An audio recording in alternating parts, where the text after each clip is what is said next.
रामपुर के जंगल में टूनी चिड़िया अपने पति कालू के साथ रहती थी।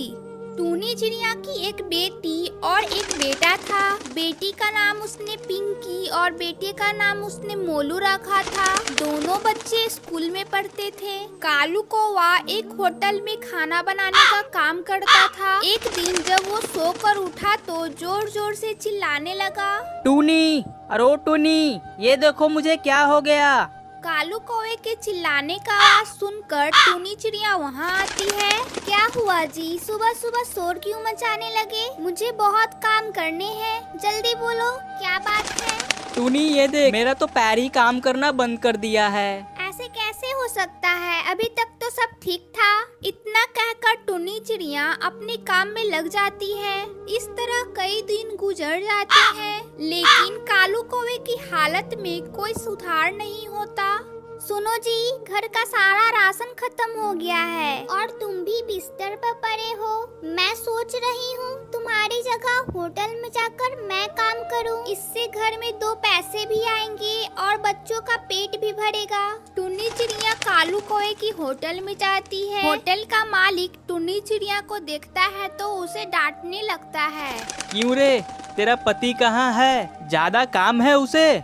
देखता हूँ कौन उसे काम देता है। मालिक, ऐसी कोई बात नहीं। मेरे पति का पैरों ने काम करना बंद कर दिया है, इसलिए उनकी जगह मैं काम करने आई हूँ। ठीक है, अभी से लग जा काम पर। टुन्नी चिड़िया होटल में काम करने लगती है। एक दिन टुन्नी चिड़िया होटल में खाना बना रही थी, तभी वह देखती है कि होटल के कुछ स्टाफ एक पक्षी को खूब पीट रहे हैं। हरी काकी, होटल के सब स्टाफ मिलकर इस पक्षी को क्यों पीट रहे हैं? तुझे नहीं पता, यहाँ तो अक्सर ऐसा ही होता है। जब कोई गरीब पक्षी पैसा नहीं दे पाता तो ये सब स्टाफ मिलकर उसे पीटते हैं। ये तो बहुत गलत बात है। इतने बड़े होटल में अगर कोई गरीब पक्षी खाना खा लेगा और पैसे नहीं देगा तो उसे पीटेंगे। जरा धीरे बोलो टूनी, अगर होटल के मालिक ने सुन लिया तो वो तुझे भी काम से निकाल देंगे। टूनी चिड़िया बहुत दुखी थी, लेकिन वो कुछ कर भी नहीं सकती थी। फिर वो अपने काम में लग जाती है। एक दिन टूनी चिड़िया की सास सुंदरी कौवी अपने बेटे को देखने के लिए उसके घर आती है। उस समय टूनी चिड़िया घर पर नहीं थी, वो होटल में काम कर रही थी। क्यों रे, तुझे इस हालत में छोड़कर तेरी पत्नी कहाँ घूम रही है? उसे इस समय तेरे पास होना चाहिए और वो इधर उधर घूम रही है। तुम मेरी पत्नी को ऐसा क्यों बोल रही हो माँ? आज टूनी की वजह से ही मेरा ये घर चल रहा है। तुझे तो पता है कि हमारी घर की बहुएं बाहर जाकर काम नहीं करती। फिर तूने उसे कैसे बाहर जाकर काम करने की इजाजत दे दी? आने दे, फिर मैं उससे बात करती हूँ। फिर टूनी चिड़िया घर आती है और उसकी सास उस पर चिल्लाने लगती है। बहू, अगर तुझे काम ही करना था तो पहले मुझसे पूछ लिया होता। मैं तुझे सलाह दे देती कि तुझे क्या करना है। दूसरे के गुलामी करने से अच्छा है कि तू अपना काम धंधा शुरू कर दे। इससे तेरा घर परिवार अच्छे से चलता रहेगा। लेकिन माँ जी, मैं ऐसा कौन सा काम करूँ? मुझे तो कुछ समझ में नहीं आता। तुझे याद है ना, जब मैं अपने बेटे के लिए तुझे देखने गई थी तब तूने मुझे बर्गर बना के खिलाया था। बड़े ही स्वादिष्ट बने थे,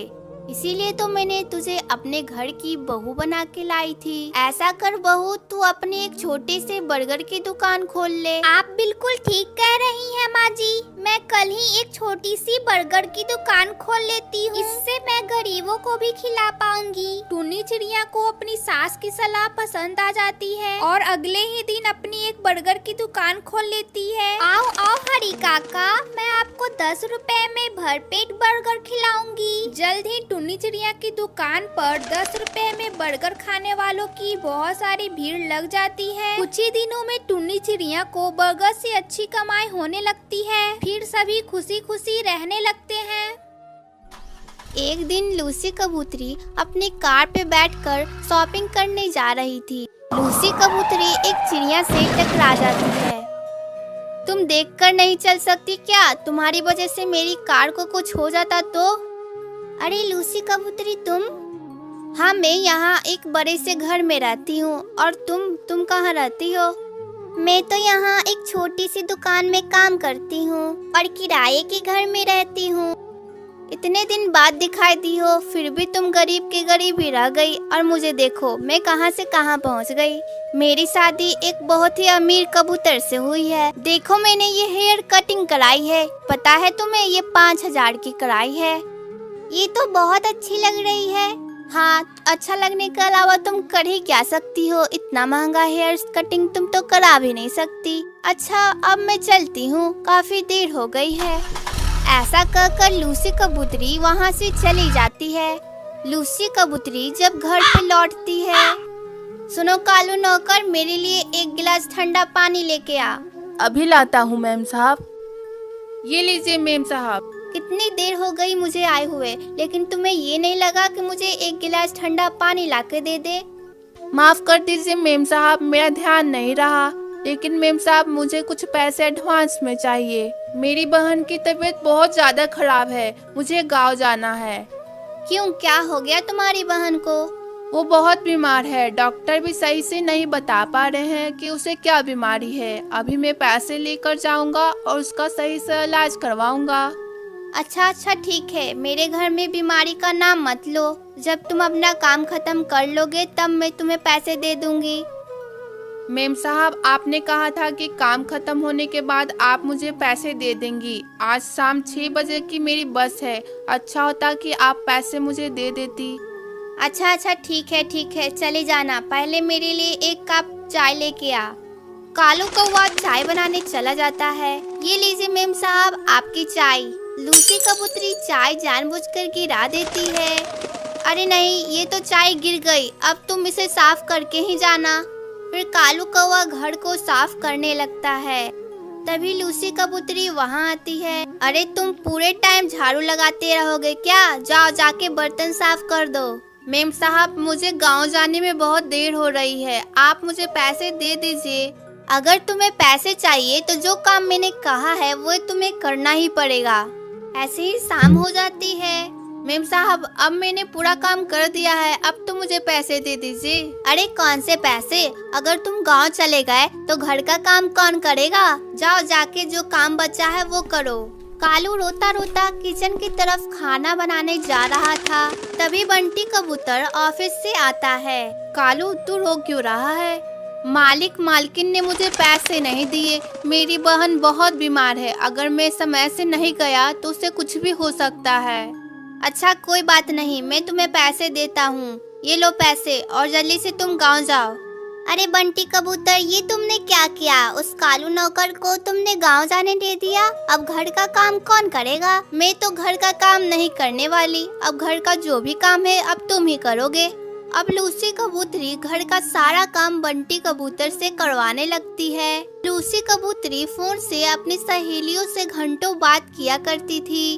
अब क्या तुम्हें बताऊं, मेरा कालू नौकर अपने गांव पे चला गया है, लेकिन मैं भी कुछ काम नहीं करने वाली। मैंने सारा काम बंटी कबूतर को दे दिया है, वही अपना काम कर रहा है।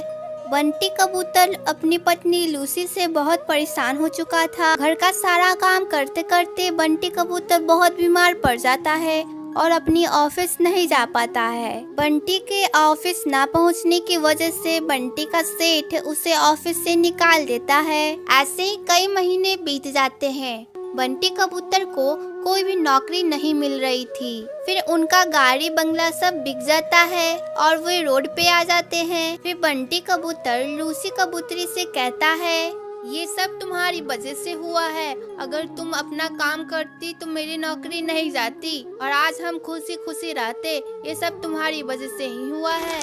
फिर बंटी कबूतर लूसी कबूतरी को छोड़कर चला जाता है।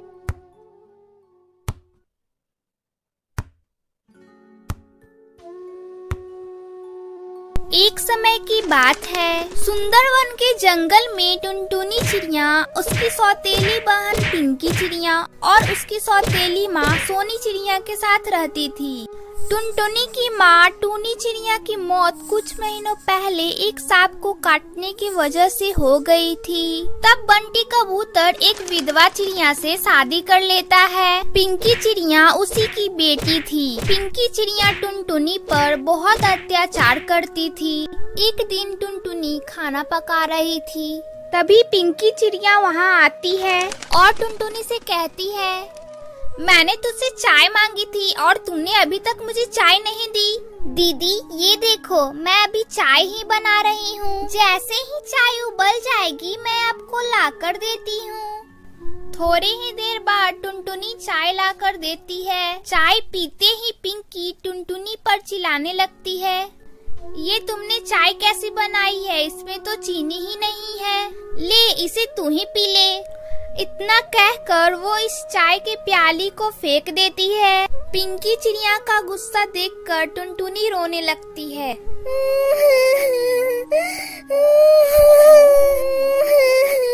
टुनटुनी की आवाज सुनकर सोनी चिड़िया वहाँ आती है। तब टुनटुनी रोते हुए उससे कहती है, माँ ये देखो, दीदी ने सारी चाय फेंक दी।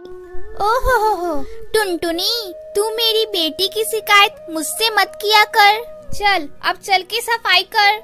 टुनटुनी को पूरा घोंसला सफाई करना पड़ता है। दिन भर काम करने के बाद टुनटुनी अपने घोंसले में जाती है और अपनी माँ की तस्वीर के सामने फुट फुट कर रोने लगती है। माँ तुम मुझे छोड़कर कहाँ चली गई?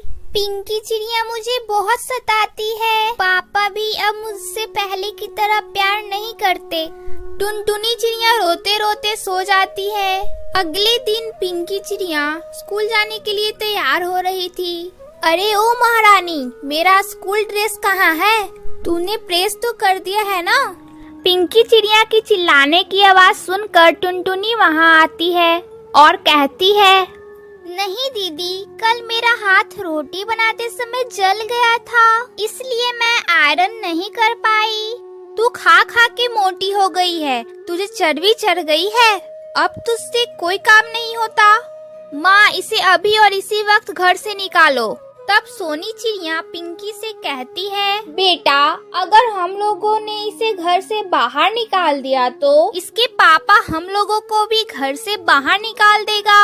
इसका दूसरा इलाज है मेरे पास। इसी तरह कुछ दिन गुजर जाते हैं। अब सोनी चिड़िया टुनटुनी चिड़िया को खाने के लिए बहुत थोड़ा सा खाना देती थी। धीरे धीरे टुनटुनी चिड़िया कमजोर होते जा रही थी। एक दिन सोनी चिड़िया टुनटुनी से कहती है, टुनटुनी जा कुएं से पानी भर ला, पीने का पानी खत्म हो गया है।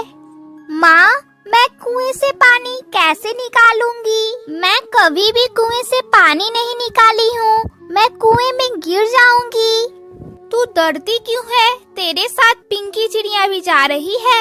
हिम्मत करके टुनटुनी पानी भरने कुएं की तरफ जाती है। जैसे ही टुनटुनी कुएं से पानी निकालने के लिए आगे जाती है, पिंकी चिड़िया उसे कुएं में धक्का देने के लिए जाती है। पिंकी चिड़िया का बैलेंस बिगड़ जाता है और वो कुएं में गिर जाती है। मुझे बचाओ, मैं डूब जाऊंगी। मुझे बचा ले टुनटुनी, मैंने तुझ पे बहुत अत्याचार किए हैं, मुझे माफ कर दे टुनटुनी, मुझे बचा ले बस किसी तरह से। दीदी तुम चिंता मत करो, ये रस्सी जल्दी से लो और ऊपर आ जाओ। पिंकी चिड़िया रस्सी पकड़कर कुएं से बाहर आ जाती है। उस दिन के बाद से दोनों बहनें खुशी खुशी रहने लगती है। हे दोस्तों, अगर आपको इसी तरह के स्टोरी वीडियो देखना अच्छा लगता है तो हमारे चैनल को सब्सक्राइब करें और ये वीडियो आपको अच्छी लगी हो तो इस वीडियो को लाइक करना ना भूलें।